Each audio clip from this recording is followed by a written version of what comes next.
The dawn that broke over the French coastline on the 6th of June in the year 1944 carried a weight that even the most battle-hardened officers of the German command could feel in their bones.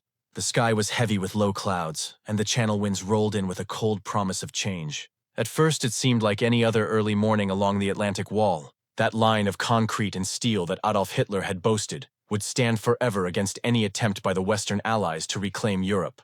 Yet beneath that gray horizon, vessels were gathering, hundreds, then thousands, a tide of metal and resolve. Inside a reinforced bunker near the bluffs of Normandy, General Erich Marenbach stared through slit windows at the distant flicker of naval gunfire. He had served in campaigns across Poland, France, and the Soviet Union. He had witnessed triumphs that had fed the myth of German invincibility and disasters that had hollowed that myth from within. Still, nothing compared to the sight unfolding before him this morning. The very earth trembled as shells screamed overhead and detonated behind the ridgeline. Reports streamed in through wired telephones. Radar stations had identified an armada larger than anything the world had ever witnessed. Paratroopers were descending across the countryside. Infantry divisions were landing on multiple beaches. And above, a dense canopy of Allied aircraft blotted out the sky. General Marenbach knew at once that this was not a raid, nor a probing assault, nor a diversion. This was the decisive stroke. This was the moment that Germany's high command had feared and denied in equal measure. For all their efforts, for all their fortifications, and for all their ideological conviction, they had no answer to the sheer industrial scale that now bore down upon them. He lifted the field telephone but paused before speaking. Deep inside, he felt an emotion he had rarely allowed himself to acknowledge since the war began. Recognition of a fate now set in motion. The Atlantic Wall, their proud shield, was shattering. The war that had burned across continents was turning back upon the Reich, and no order or reinforcement could stop the growing momentum of the Allied liberation. As the wall of thunder rolled over Normandy, General Marenbach whispered to no one in particular, "The end has begun." Hours later, the bunker that had once felt impenetrable seemed smaller, suffocating, and unbearably fragile. The initial shock had given way to a grim acceptance that spread through the German command posts like a silent illness. The officers around General Marenbach no longer barked with confidence. They spoke with strained voices, their hands trembling over maps that no longer reflected reality.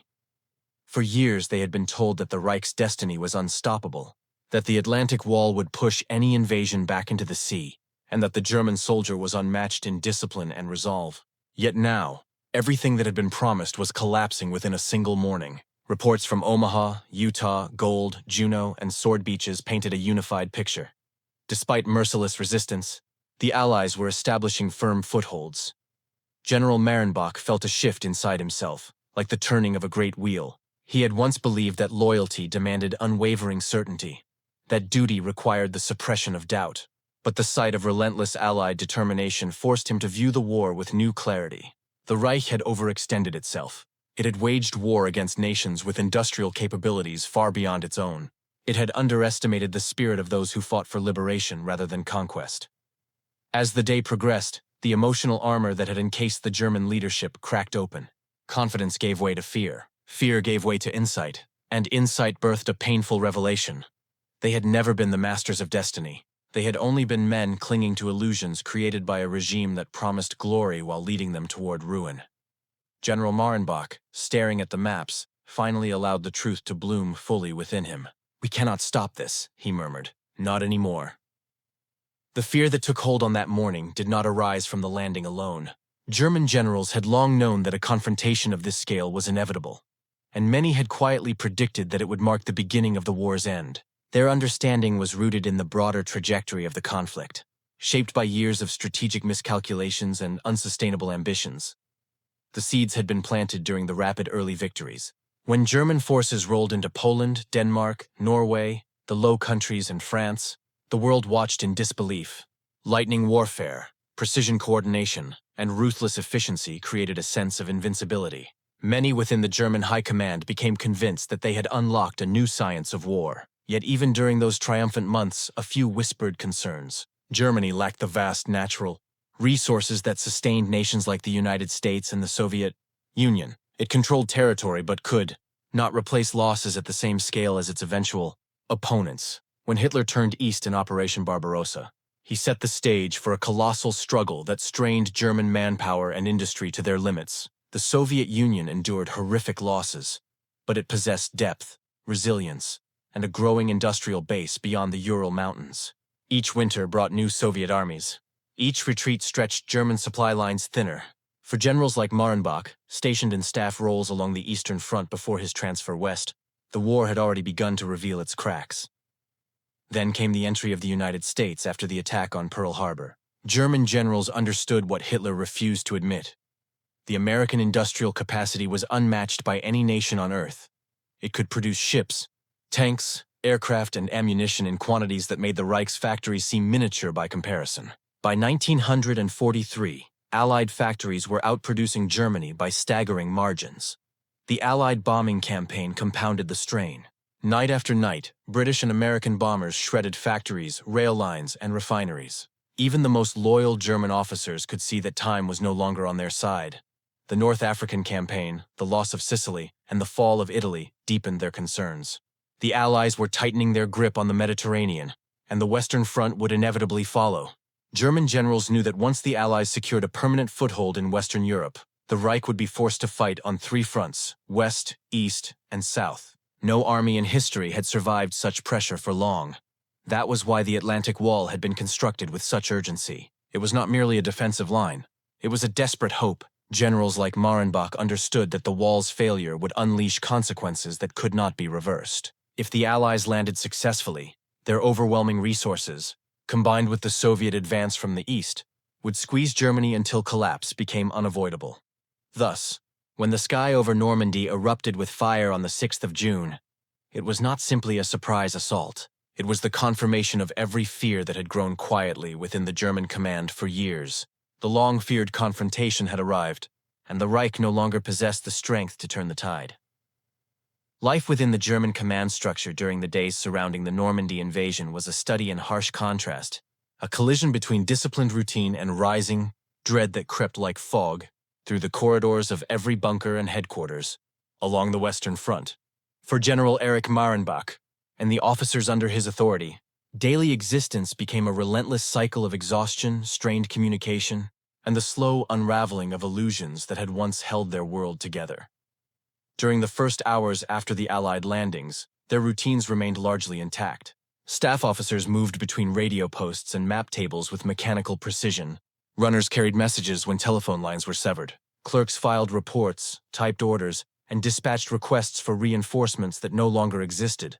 In those early moments, discipline held firm because it had been drilled into them through years of service. But beneath that structure, something fragile had begun to crumble. Every morning, the bunker smelled of damp concrete, cigarette smoke, and sweat from men who slept little and worried endlessly. The low hum of generators mixed with the distant thunder of naval bombardment and the rumble of Allied aircraft passing overhead. The walls vibrated with each detonation along the coastline. Coffee was scarce. Bread was hard and often stale. Meals were brief moments when men chewed without tasting, their minds fixed on the maps that grew redder with every passing hour. General Marenbach observed his officers closely. Each man carried himself with the rigid posture of the German military tradition, yet their eyes betrayed them.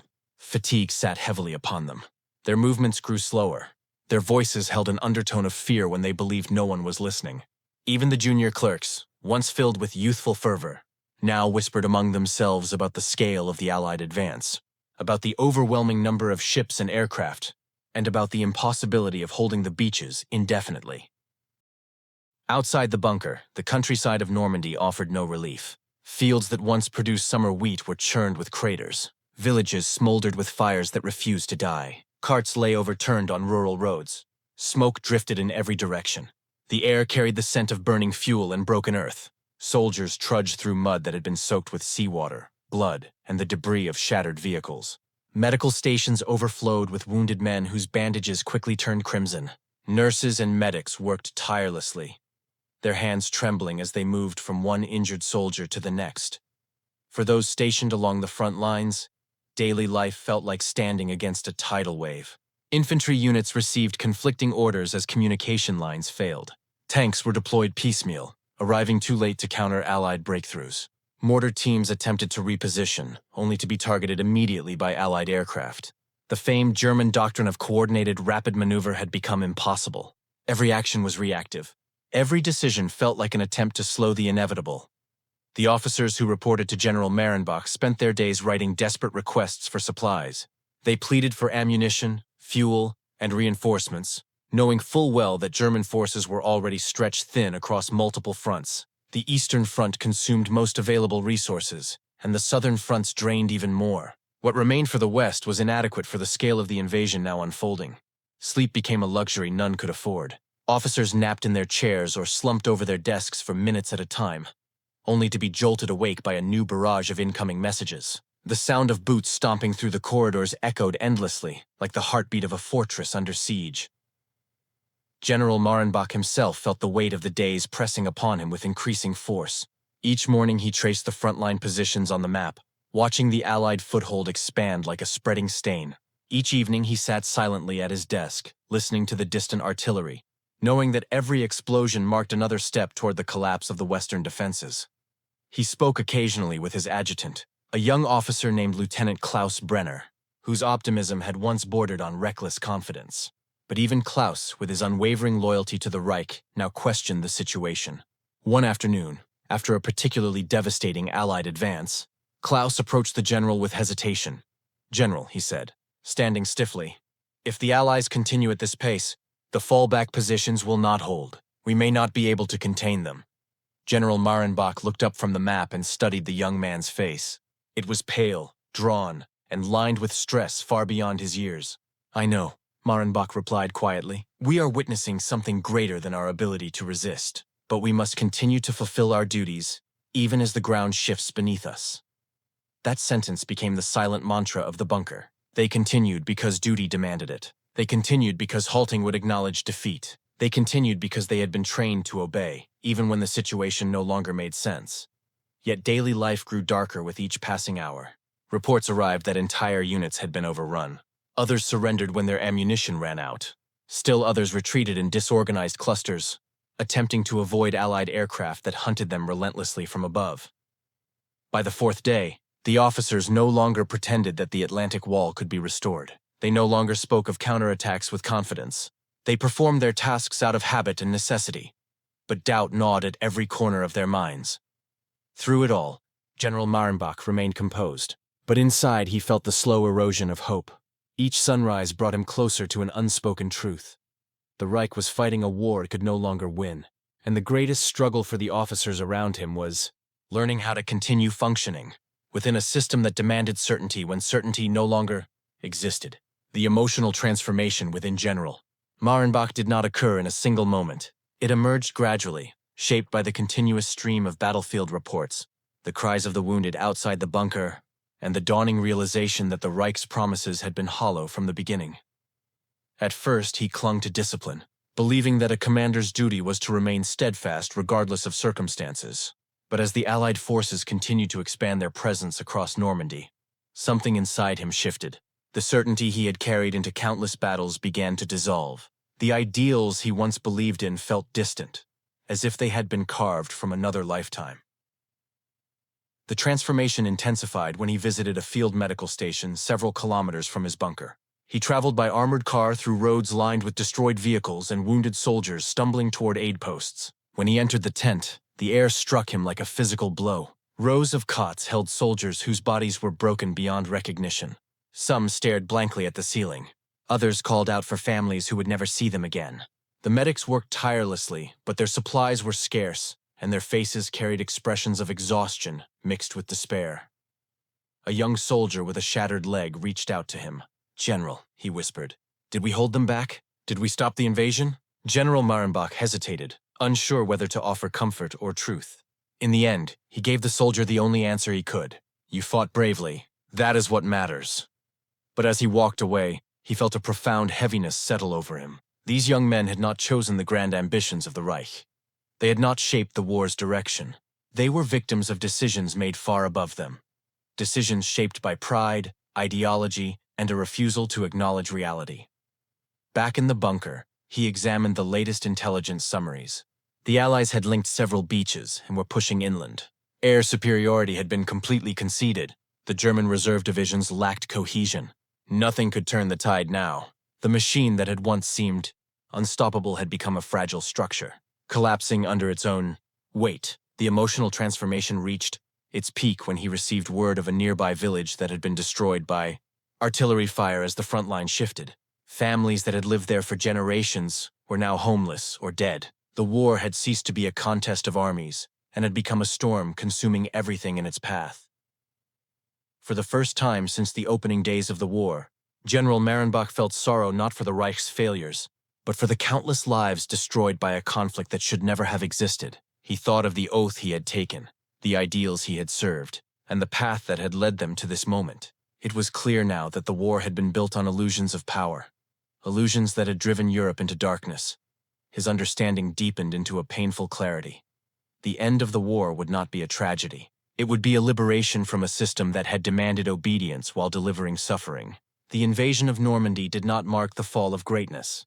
It marked the collapse of delusion.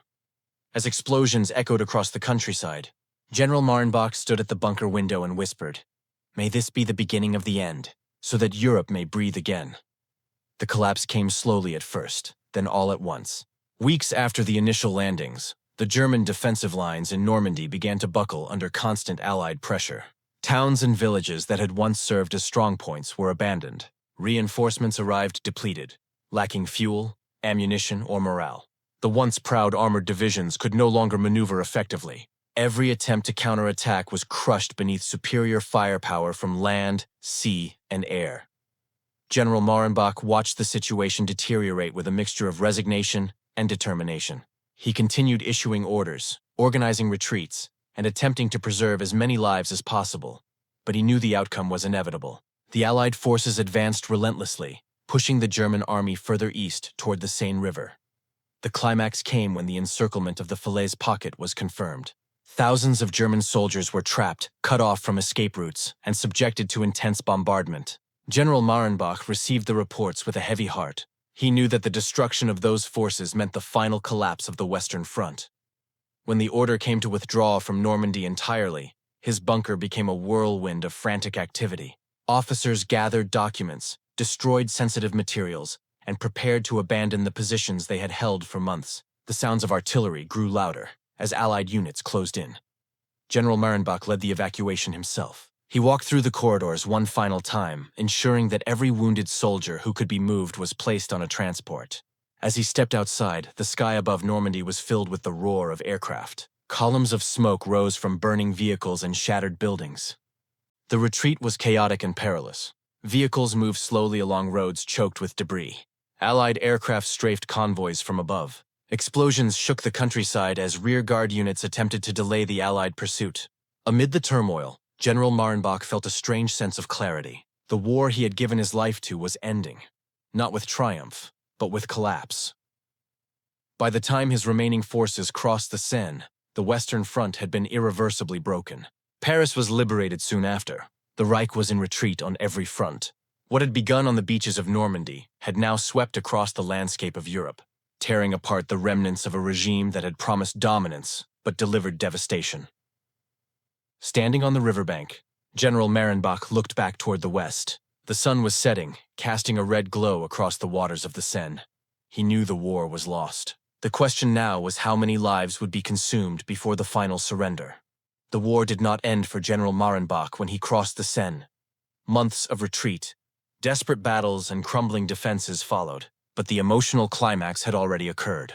He moved through the final phase of the war with a sense of inevitability, fulfilling his duties while carrying within him a growing desire to survive long enough to witness peace. When the Reich finally capitulated in 1945, he surrendered to Allied forces along with the remnants of his unit. The process was orderly, almost surreal. Soldiers who had spent years fighting retreated into silence as they laid down their weapons. The war that had consumed their lives ended not with a final battle, but with a quiet acknowledgement of defeat. General Marenbach was taken into custody and spent several months in a prisoner of war camp. The camp was not harsh, but it was filled with men who wrestled with guilt, confusion, and the long shadow of the war's legacy. He spent his days reflecting on everything that had transpired, replaying the events from the early triumphs to the catastrophic downfall. He thought often of the young soldiers who had looked to him for guidance, and of the civilians who had suffered because of decisions made far from their homes. When he was finally released, he returned to a Germany unrecognizable. Cities lay in ruins, families were scattered, fields were empty. The old world he had known had been shattered by the war's fury. He walked through the remains of his hometown with a mixture of sorrow and determination. The streets where he had once played as a child were lined with rubble. The houses where his neighbors had lived were reduced to broken walls and piles of stone. He sought out the surviving members of his family and found them living in a small farmhouse miles from the city. The reunion was filled with tears, relief, and quiet disbelief. They embraced him as one returned from the dead. In their presence, he felt something he had not felt in years: hope. Life after the war was not easy. There was little work, little food, and even less certainty. But the desire to rebuild grew stronger with each passing day. General Marenbach, no longer a soldier, took on whatever tasks he could find. He helped clear rubble, rebuilt damaged roofs, and assisted farmers in tending to their fields. The physical labor grounded him. With every repaired wall and restored field, he felt a small piece of the world healing. He rarely spoke of the war. When others asked, he offered brief, honest answers, but he refused to glorify anything he had witnessed. He carried the memory of Normandy, of the shattered Atlantic Wall, and of the young soldiers whose lives had been cut short. He carried the weight of leadership and the burden of hindsight. Years passed, and Germany slowly rebuilt itself from the ashes. Cities rose anew. Families rebuilt their lives. A new generation grew, one that understood the war only through stories and memorials. General Marenbach aged quietly, living a life dedicated to peace, reflection, and quiet service to his community.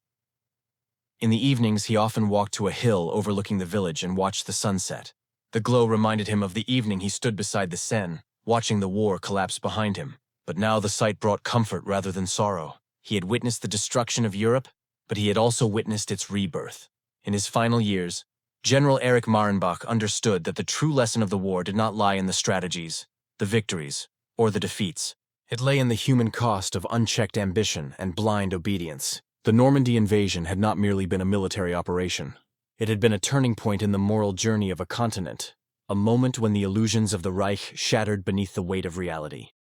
Reflecting upon his experiences, he often thought of the soldiers he had commanded, men who had fought bravely, not for ideology, but because they believed they were serving their homeland, men who had trusted their leaders and paid the price for that trust. He mourned them, and he mourned the civilians whose lives had been destroyed by decisions made in distant halls of power.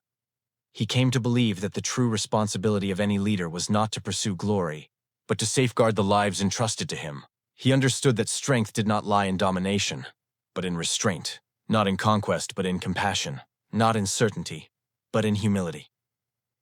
As he watched Germany rebuild itself into a peaceful nation, he felt a quiet sense of redemption.